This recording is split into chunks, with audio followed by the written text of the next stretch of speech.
अस्सलाम वालेकुम। पाकिस्तान का वो सूबा जिसे सोने की चिड़िया कहा जाता है, कुदरती खूबसूरती और कुदरती ज़खायर से मालामाल है, लेकिन दुनिया की बुरी नज़र इसे तरक्की याफ्ता होता नहीं देख सकती। जी हाँ, आज हम सैर करने जा रहे हैं बलूचिस्तान की। इस सरजमीन पर पाकिस्तान कैसे न्यूक्लियर पावर बना, बलूचिस्तान के इन हालात का जिम्मेदार कौन है, इसे सोने की चिड़िया क्यों कहा जाता है, अल्लाह ताला ने बलूचिस्तान को किस तरह की खूबसूरती से नवाजा है, क्यों इसे दुनिया पाकिस्तान से अलग करना चाहती है, ये सब कुछ जानेंगे आज की इस वीडियो में। चले अब निकलते हैं बलूचिस्तान के एक शानदार सफर पर। बलूचिस्तान जो पाकिस्तान के रकबे के लिहाज से सबसे बड़ा सूबा है, जिसका कुल रकबा 3,47,190 मुरब्बा किलोमीटर है, लेकिन इस सूबे की आबादी बहुत कम है, जो तकरीबन 87 लाख के करीब है। बलूचिस्तान पूरे पाकिस्तान का 44% हिस्सा है। बलूचिस्तान का बेशतर इलाका पहाड़ी और सहराई है। यहाँ खुश्क और नीम खुश्क आबो हवा पाई जाती है। मशहूर पहाड़ी सिलसिले कोहे सुलेमा, कोहे चतन और कोहे मुर्दार शामिल हैं। ये हित्ता कुदरती वसाइल की दौलत से मालामाल है, जिसमें गैस, कोयला, क्रोमाइट, तांबा, सोना और दीगर मादनियात के ज़खायर शामिल हैं।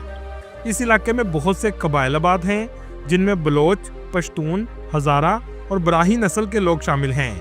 यहाँ बोले जाने वाली जुबानों में बलोच, पश्तो और फारसी शामिल हैं। इस सूबे की सरहद ईरान, अफगानिस्तान और बहीरा अरब के साथ लगती है, जबकि पाकिस्तान के अंदर सूबा सिंध, पंजाब और खैबर पख्तूनख्वा से मिलता है। दोस्तों, क्या आप जानते हैं बलूचिस्तान का कुछ हिस्सा ईरान और अफगानिस्तान में भी आता है। ईरान में मौजूद बलूचिस्तान का रकबा 1,81,000 मुरब्बा किलोमीटर है। इस हिस्से को ईरान में सिस्तान और बलूचिस्तान कहा जाता है, जबकि अफगानिस्तान में 20,000 मुरब्बा किलोमीटर का रकबा आता है, जिसे अफगानिस्तान में नमरोज, हेलमंद और फराह कहा जाता है। बलूचिस्तान के हालात को हमेशा खराब रखा जाता है, जिसमें सबसे अहम किरदार इंडिया अदा करता है, क्योंकि बलूचिस्तान में दुनिया के ऐसे कुदरती ज़खायर मौजूद हैं जिन्हें अगर निकाला जाए तो पाकिस्तान दुनिया के अमीर तरीन ममालिक में आ जाता है।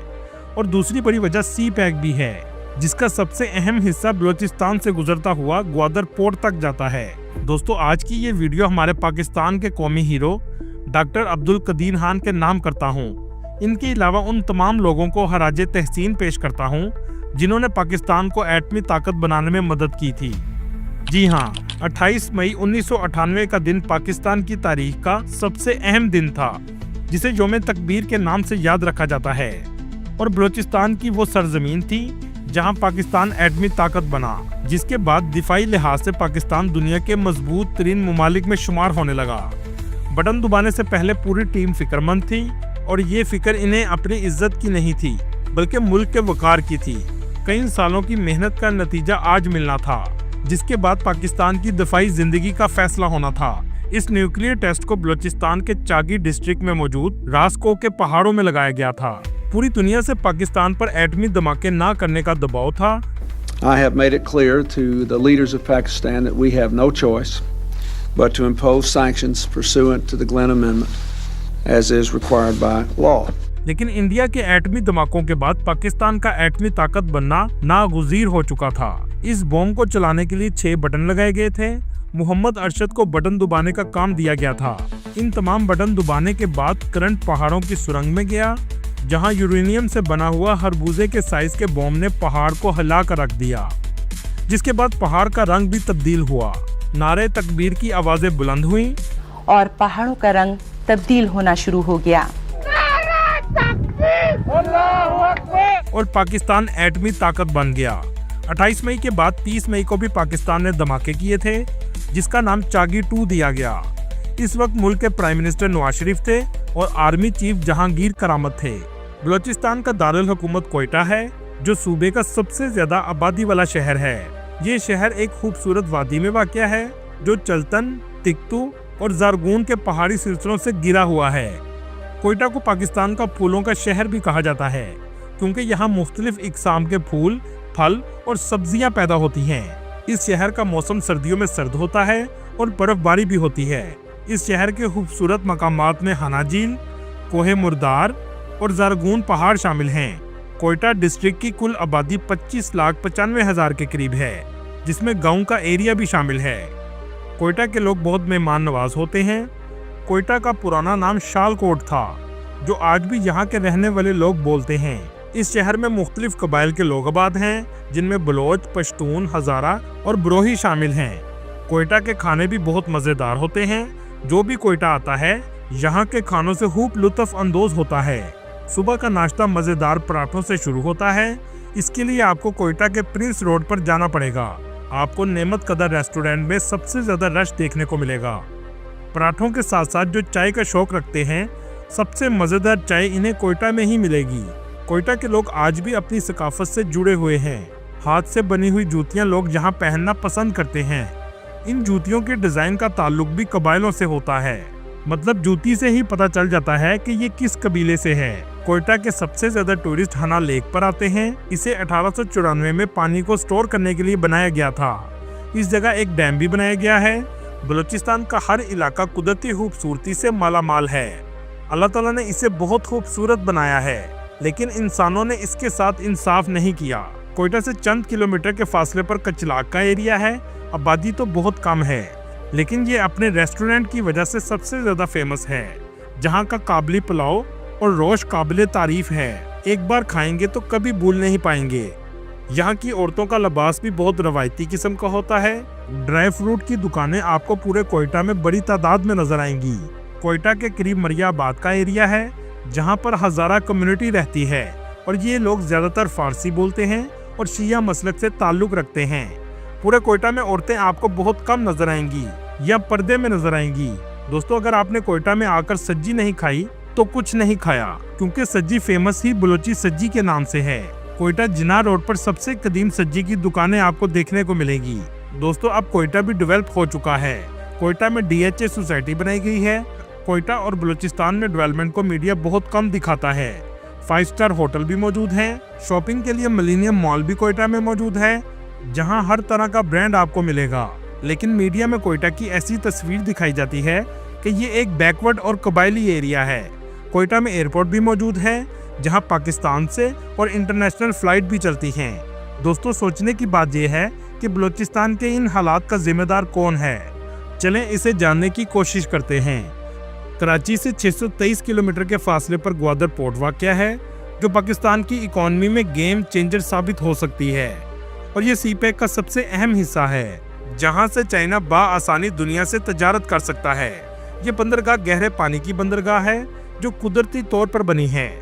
कराची से ग्वादर जाने वाली हाईवे को मकरान कोस्टल हाईवे कहा जाता है, जिसके रास्ते में आप ऐसी पहाड़ियां देखेंगे जैसे किसी और दुनिया की हों। इस इलाके को हंगोल नेशनल पार्क कहा जाता है। रास्ते में जाते हुए पहाड़ पर आपको एक ऐसा स्ट्रक्चर नजर आएगा जैसे कोई औरत खड़ी हो। इसे प्रिंसेस ऑफ होप कहा जाता है। ये देखने में बिल्कुल एक औरत की तरह लगती है। ग्वादर में तेजी से डेवलपमेंट जारी है और एयरपोर्ट को भी फंक्शनल कर दिया गया है।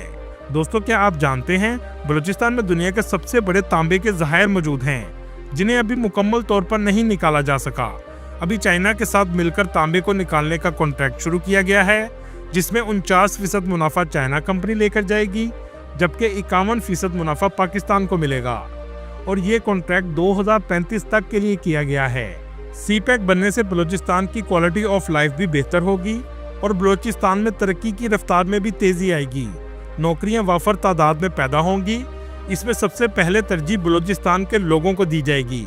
मीडिया में प्रोपोगंडा किया जाता है कि सारा पैसा बाकी सूबे ले जाएंगे और बलूचिस्तान को कुछ नहीं मिलेगा, जबकि ऐसा नहीं है। चाइना के बहुत से इंजीनियर्स को कत्ल किया गया ताकि चाइना पाकिस्तान को छोड़ दे, लेकिन इसके बावजूद चाइना पाकिस्तान के साथ खड़ा है। इसमें फ़ायदा चाइना और पाकिस्तान दोनों का है। चाइना को तजारत के लिए रास्ता चाहिए और पाकिस्तान को डेवलपमेंट चाहिए। इसके अलावा चाइना अपनी नेवी बेस भी बनाना चाहता है, ताकि अमेरिकन नेवी बेस जो अरब ममालिक में मौजूद हैं उस पर नज़र रख सके। दूसरा, अपनी तजारती शिप को भी सिक्योरिटी फ्राहम हो। लेकिन इन सब चीज़ों की सबसे ज़्यादा तकलीफ इंडिया को हो रही है और दूसरे नंबर पर अफगानिस्तान भी शामिल है।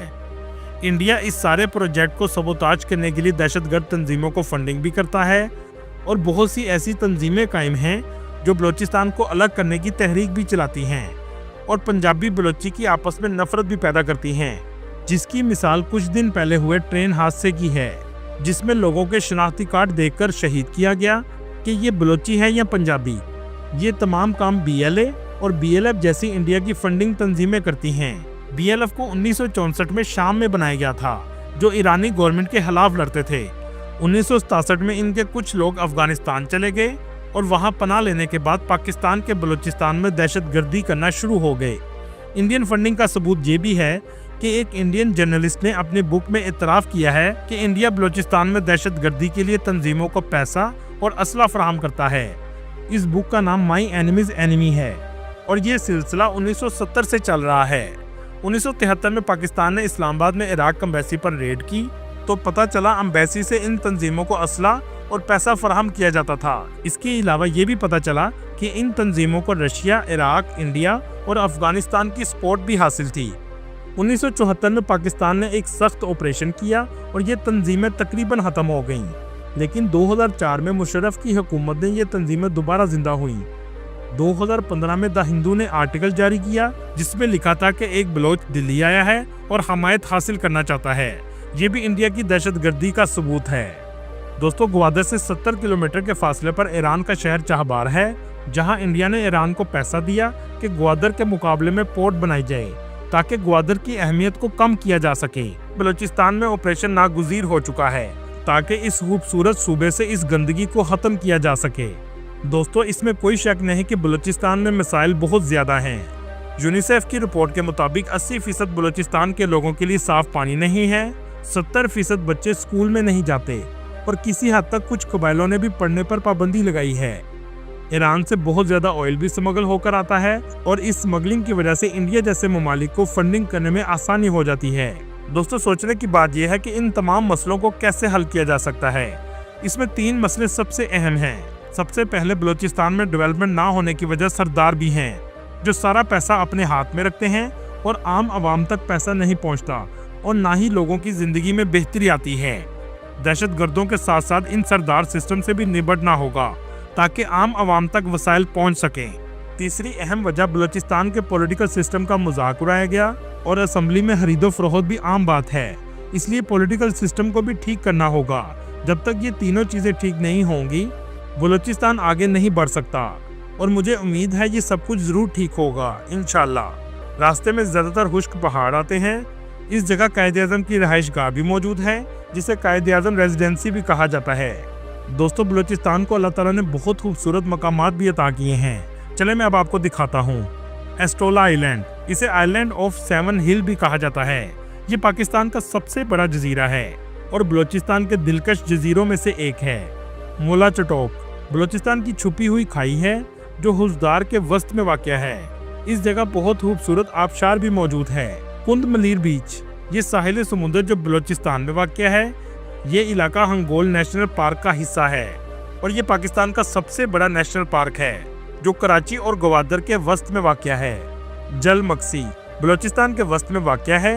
ये जगह डेजर्ट सफारी और सालाना डेजर्ट रैली के लिए बहुत फेमस है। हर साल यहाँ इवेंट भी मुनक्कद किए जाते हैं। अल्लाह ताला बलूचिस्तान के लोगों के लिए बेहतरी फरमाए, आमीन।